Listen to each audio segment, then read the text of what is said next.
I was diagnosed with ADHD at the age of 8 years old. I was just a kid. I didn't know anything.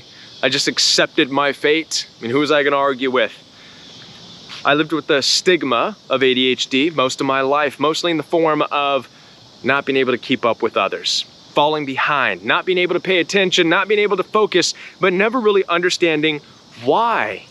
It wasn't until I reached adulthood, when I became in tune with myself, that I fully accepted and embraced my ADHD. More than that, I understand it. I understand my ADHD symptoms when they're at their worst and when they're at their best. And here's what I can say with 100% certainty, that my ADHD symptoms seem an awful lot like trauma response, a trauma response to narcissism in this world and narcissistic abuse. Now, I'm not here to tell you what ADHD is and what it is not. I'm not a medical expert, but I am here to share my ADHD story with you in hopes to inspire and encourage you to understand your ADHD a little bit better. My name is Kevin and this is The Royal We. Before I continue, I want to let you know that I'm here for your support. Those of you who are busted up, hurting, and broken from narcissistic abuse, I'm available for one-on-one appointments. In addition to that, I have a brand new life coaching program where I teach every day, Monday through Friday, live with questions and answers, all for only $49 for an entire month. You cannot afford to miss out on this. It doesn't matter when during the month you start, as long as you get started. So head on down there and get started today. Now, talking about ADHD. What is ADHD to begin with?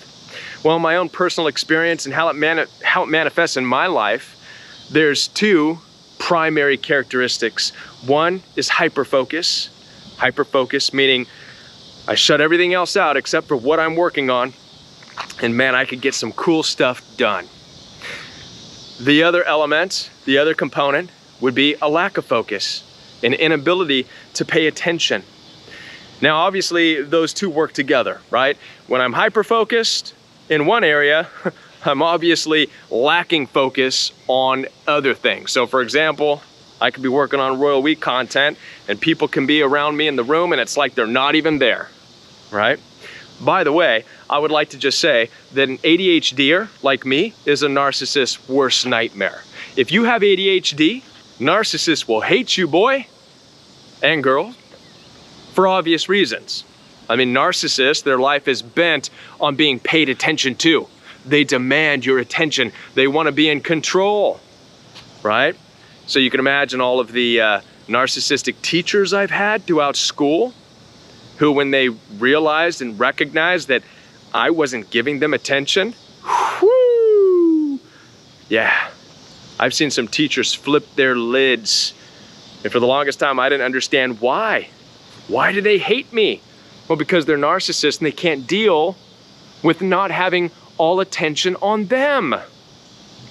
Go figure, right? But anyways, that's just a side note. If you are an ADHDer, narcissists will hate you. It's a match made in hell. They demand attention that you can't give. You're too free, you're too independent, forget about it. You can try, but inevitably, it's gonna blow up like a volcano, all right? So now then, we talked about how there's hyperfocus, which also causes a lack of focus, but they also operate independently.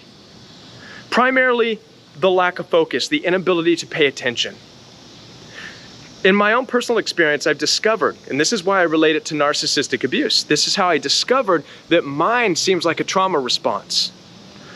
Because I understand that the lack of focus, my inability to pay attention, my mental checking out, if you will, comes down to one main reason, but broken into two different components. The main reason is being overwhelmed. If I'm overwhelmed, I will mentally check out. Okay? Now there's two components to feeling overwhelmed. There's two things in my personal experience that I'm in tune with that causes me to feel overwhelmed. The first thing happens to be overtly aggressive people. This could be overtly aggressive siblings, parents, people in general. These people who come around and they're just kind of blowhards, they're huffy and puffy and talk aggressively and like to throw and flail their arms about. They're typically the people that I consider narcissistically abusive because they're so aggressive. I tend to mentally check out because I don't want to deal with it. I don't want to engage. My automatic default is your issue, go deal with it. You're flaring your arms about, you're all aggressive, you're all angry about God knows what, I don't know, go sort it out, leave me alone. I would rather mindlessly thumb through TikTok videos than to engage with an overtly aggressive, yelling, whatever person, all right? So that's one component. That's one reason I get overwhelmed, okay? The second happens to be if I don't understand how to process something. It could be a task, it could be a job, it could be a work, it could be reading a book, it could be something that I start to feel overwhelmed because I don't know how to process it. And so my mind will check out. And like I said, it could be a paper I'm writing, it could be a video I'm working on. When I struggle to know how to process where I'm going with it, I just check out. Now, it's important to understand these two things because I'm going to tie it in with narcissistic abuse. When I start to look back on my life, and I start to look at the reason why I check out around aggressive people, I have memories that go back to my childhood, back before I was ever diagnosed with ADHD. I was diagnosed at the age of 8. I go back to vivid memories of fights between my mom and dad, my biological mother and father. Now, I want to tell you something. My mom and dad divorced when I was 4. My dad left when I was 4. So for me to have memories of them fighting, I must have been 2 years old or 3. And I have vivid memories. And here's what these memories are. These memories are of me, small child, standing in the living room, watching the yelling and the screaming and the fighting and the pots and the pans being thrown. And I can remember the scream saying, I dare you to do it. Finding clumps of my mom's hair in the sink, not knowing what to say or how to respond, standing there feeling threatened, feeling insecure. And I could vividly remember as I was standing there watching, I would start to think of other things. I can look back in my mind and think about times where I was there watching something and thinking about something else. There's one in particular moment I can recall where my parents were driving on the road, got into a fight. I was in the back seat. Again, I must have been 2 years old. They were throwing fists at each other. The car was swerving all over the road. I was terrified. The car ultimately swerved off the side of the road, and then both my parents started playing tug-of-war with me like I was some kind of a toy, saying, come with me. No, he's coming with me. No, he's coming with me. And they were yanking me by my arms, playing with me like I was a pawn in their narcissistic game of trying to overpower one another. Their sick game.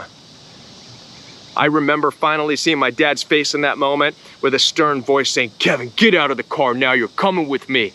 And I remember following him, but my mind was not there. I didn't know what to think.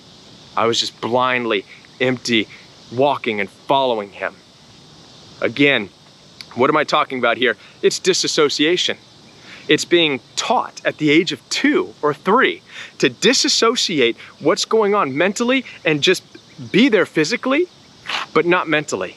Disassociation. I can see in my life where that started at the age of 2. It was trained.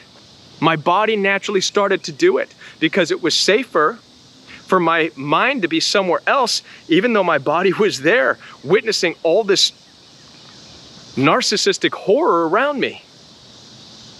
My mind trained itself to go somewhere else. Bodies are amazing things. Even when we're children, the mind is an amazing thing. Even at the age of 2, the fact that I remember these things, listen, I'm gonna be honest with you. There's things that people have to remind me of that I did 2 years ago.